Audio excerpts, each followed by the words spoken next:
It was a cold October morning when Sarah first noticed something strange about Elmwood High. The school was old, built over 100 years ago, and had a long history of strange events. Students would often talk about the haunted wing of the school, a section that had been closed off for years after a fire. No one ever went there, and most students didn't even think about it. But Sarah was different. Sarah was a new student. Her family had just moved to the town, and she had heard all the stories about the haunted wing. At first, she didn't believe them. She thought they were just silly rumors made up to scare new kids. But as time went on, she started to notice things that made her uneasy. It began with small things: a book falling off a shelf when no one was near, a door creaking open by itself, or strange shadows that seemed to move when she wasn't looking. Sarah tried to ignore these things, but they kept happening, and each time, they seemed to be leading her closer to the old, abandoned wing of the school. One day after school, Sarah stayed late to finish a project in the library. As the sun began to set, she heard footsteps in the hallway outside. She knew the school was supposed to be empty. Curious and a little nervous, she peeked out of the library door. No one was there. But as she stepped into the hallway, the footsteps started again, this time faster. They echoed down the long, empty corridor, leading toward the locked doors of the old wing. Her heart raced. She knew she shouldn't follow the sound, but something pulled her in that direction. As she approached the door, she noticed it was slightly ajar. No one was supposed to go in there, yet the door was open just enough for her to squeeze through. Against her better judgment, she pushed the door open and stepped inside. The air was colder in the abandoned wing, and dust filled the air, making it hard to breathe. The hallway was dark, and the lights flickered, casting eerie shadows on the walls. Sarah walked slowly, her footsteps echoing off the cracked tiles. She reached what looked like an old classroom door and paused. There was a sound coming from inside, like whispering. She pressed her ear to the door, and the whispers grew louder, but she couldn't make out what they were saying. Suddenly, the door creaked open, and a chill ran down her spine. The room was dark, but she could see faint outlines of old desks and chairs. At the back of the room, there was a single desk with a book sitting on top. It looked out of place, almost like it had been left there for her to find. Hesitant but curious, she approached the desk and picked up the book. It was old and covered in dust. The title was faded, but as she brushed off the dirt, she could just make out the words, "The Diary of Emily Collins." Emily Collins was a student at Elmwood High almost 50 years ago. According to school legend, she had died in the fire that destroyed this wing. No one knew how the fire started, but some said Emily had something to do with it. Sarah opened the diary. The pages were yellowed with age, but the writing was still clear. The first few entries were normal. Emily talked about her classes, her friends, and her dreams for the future. But as Sarah read further, the entries became darker. Emily started writing about strange things happening at school. She mentioned hearing voices, seeing shadows, and feeling like someone was watching her. In the final entry, Emily wrote about the fire. "The whispers won't stop. They're everywhere. I see them in the shadows. I know what they want. They're coming for me. Tonight, it will end." As Sarah finished reading, the temperature in the room dropped. She could see her breath in the air. The whispers returned, louder now, surrounding her. The shadows on the walls seemed to move closer, and the door behind her slammed shut. Panic surged through her. She ran to the door and tried to open it, but it was locked. The whispers grew into a chorus of voices, and Sarah could feel something cold and heavy pressing down on her. Suddenly, the desk where she had found the diary burst into flames. The fire spread quickly, just like the one from years ago. The voices screamed, filling the room with a deafening noise. Sarah knew she had to get out. She banged on the door, screaming for help, but no one came. Just as the flames were about to engulf her, the door burst open. It was the school janitor, Mr. Harris. He pulled Sarah out of the room and slammed the door shut behind them. As they stumbled into the hallway, the fire disappeared. The whispers stopped. Everything was quiet. "Are you okay?" Mr. Harris asked, looking pale and shaken. Sarah nodded, though she was trembling. What just happened?" she asked. Mr. Harris sighed and looked down the dark hallway. "You weren't supposed to go in there," he said quietly. "That part of the school is cursed. Emily Collins wasn't the only one who died in that fire. Something else was in there with her, something that's still here." Sarah stared at him, her heart pounding. She knew she would never forget what had happened in the old wing of Elmwood High, and deep down, she knew the whispers would never truly leave her. I love telling stories. Ever since I was a kid, I've been obsessed with making up scary tales to share with my friends. It always gave me a thrill to see the fear in their eyes, to know I had the power to scare them. But there's one story I wish I'd never told. One story that changed everything. It happened last year, late at night, during a camping trip with my friends. There were 4 of us, me, Alex, Jake, and Emma. We had set up camp deep in the woods, far away from the town. We wanted to feel truly alone, isolated from the rest of the world. It was dark, with just the light of the campfire casting flickering shadows around us. We had been laughing, roasting marshmallows, and telling ghost stories like we always did. That night it was my turn to tell the scariest story. I wanted to impress them, so I decided to share a story I'd never told before. It was something I had heard from my grandfather years ago, a story he told me to never repeat. But I didn't believe in curses, and I thought it was all just superstition. I started by telling them about a man named Thomas, a lonely writer who lived in an old, forgotten village. Thomas had been obsessed with creating the perfect horror story, one that would terrify anyone who heard it. He spent years writing, day and night, but no matter what he did, he could never finish it. He became desperate, and in his madness, he made a deal with a dark force. He promised to give his soul in exchange for the most terrifying story ever written. One night, Thomas finished the story, but when he read it out loud, something strange happened. The shadows in his room began to move, and the air turned icy cold. As he reached the final line, the door to his study slammed shut, and a horrible presence filled the room. The story had come to life. I paused, glancing at my friends around the campfire. They were all staring at me, wide-eyed, the firelight dancing on their faces.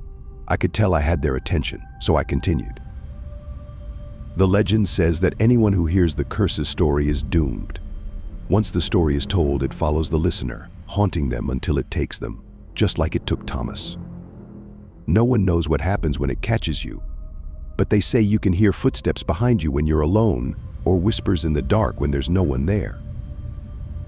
By the time I finished, the woods were silent. Not even the wind was blowing. Alex chuckled nervously, trying to break the tension. "Good one," he said, but I could tell he was spooked. We all were. We tried to laugh it off and went to bed shortly after that, but something didn't feel right. That night I couldn't sleep. I kept hearing noises outside, the tent branches snapping, footsteps crunching on the ground. At first I thought it was just my imagination, but then I heard it clearly, soft, slow footsteps circling our campsite. I held my breath, listening as they grew closer and closer, until they stopped right outside the tent. I didn't dare move. My heart was pounding in my chest, and I could feel the air grow colder. After what felt like forever, the footsteps moved away, disappearing into the darkness. I didn't sleep at all that night, and in the morning I asked the others if they had heard anything. They all shook their heads, but I could see the fear in their eyes. I wasn't the only one who had felt something strange. For the rest of the trip, I felt like we were being watched. No matter where we went, I couldn't shake the feeling that something was following us, lurking just out of sight. The nights were the worst. Every night, I heard those same footsteps outside the tent, but each time, they seemed to come closer. On the last night, the footsteps didn't stop outside the tent. They came right up to me. I could feel the presence standing over me, watching. I held my breath, frozen in fear, waiting for whatever it was to make a move. But then, just as quickly as it had come, it was gone. We packed up and left the next morning, but the feeling didn't leave me. Even when I got home, I couldn't shake the sense that I was being followed. Every time I was alone, I heard those same footsteps, and sometimes, when I turned around, I thought I saw a shadow dart out of sight. It's been a year now, and the footsteps never stopped. They're always there, just behind me, growing louder with each passing day. I've tried to tell myself it's all in my head, that it's just my imagination, but deep down, I know the truth. I told the cursed story, and now it's coming for me. And if you've listened this far, maybe it's coming for you too. I was always excited about starting college. It was my chance to be independent, make new friends, and experience life on my own. I had been assigned to a dorm on campus, and everything seemed perfect until I moved into room 13. When I first arrived at the dorm, I noticed something strange about the room. It was at the end of a long, dim hallway, far away from the other rooms. The walls were old, and the light flickered, casting eerie shadows. The door creaked loudly whenever I opened it, as if it hadn't been used in years. But I shrugged it off. I was too excited about starting college to let a weird room bother me. My roommate, Jess, arrived a little after me. She seemed nice enough, though she also noticed how strange the room felt. "It's kind of creepy, isn't it?" she said with a nervous laugh. We unpacked our things and settled in, but as the night went on, I couldn't shake the feeling that something was off. The room was cold, much colder than the rest of the dorm. No matter how much we adjusted the thermostat, it felt like we were living in a freezer. And then there were the noises, soft tapping sounds coming from the walls, like someone was knocking from the other side. "Do you hear that?" Jess asked, her voice shaky. I nodded, trying to act calm, but inside I was starting to get freaked out. We both decided it was just an old building making noises, nothing to worry about. We went to bed early, hoping to get a good night's sleep before classes started. That night, something woke me up.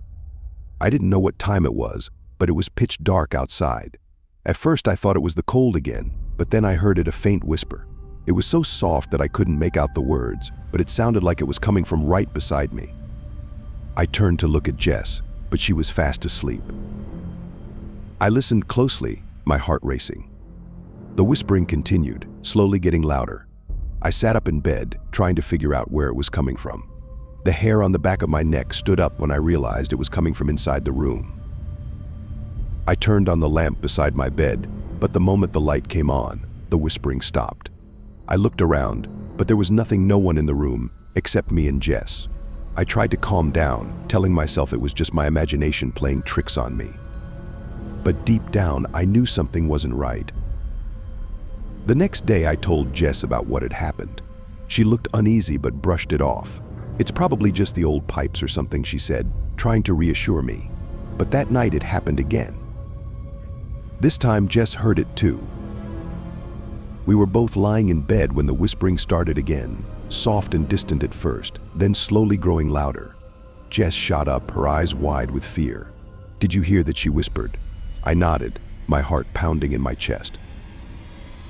We both sat there, frozen, listening. The whispers seemed to come from every corner of the room surrounding us.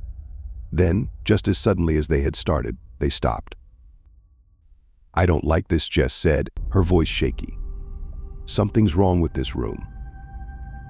We decided to leave the lights on that night, but neither of us got any sleep. The next morning we asked some of the other students if they had heard anything strange in the dorm, but no one seemed to know what we were talking about. That's when we started to hear the rumors. "Room 13? You're staying in that room?" one girl asked, her face pale. "I heard something bad happened there a few years ago." Another student, a guy from the floor above us, chimed in. "Yeah, I heard about that too. There was a girl who lived in that room. She went missing. They never found out what happened to her." Jess and I exchanged nervous glances. Could it be true?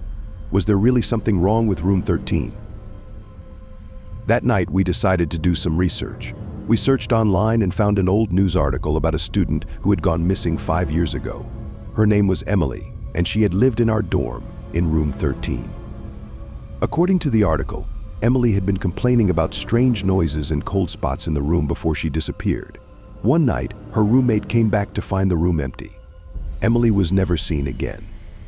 Jess and I were terrified. We didn't want to believe it, but everything we read matched what we were experiencing.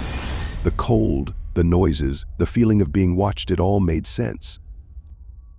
We decided we couldn't stay in that room any longer. The next morning, we went to the dorm supervisor and asked to be moved. She seemed hesitant at first, but eventually agreed to let us switch rooms. That night, as we packed up our things, the room felt different. The air was heavier, and the cold was worse than ever. As we were getting ready to leave, the whispering started again, louder this time. But this time, we could hear the words, "Don't leave." The voice was clear, and it was coming from right behind us. Jess screamed, and we both ran for the door. As we reached the hallway, the door slammed shut behind us with a loud bang. We didn't look back. We ran to our new room and locked the door. That night, for the first time in days, we slept peacefully. The cold was gone, the whispering had stopped, and we finally felt safe. We never went back to room 13. A few weeks later, we heard that it had been closed off, sealed for renovations, but Jess and I knew the truth. There was something in that room, something dark, something that didn't want to let us go. And to this day, I still wonder what would have happened if we had stayed one more night.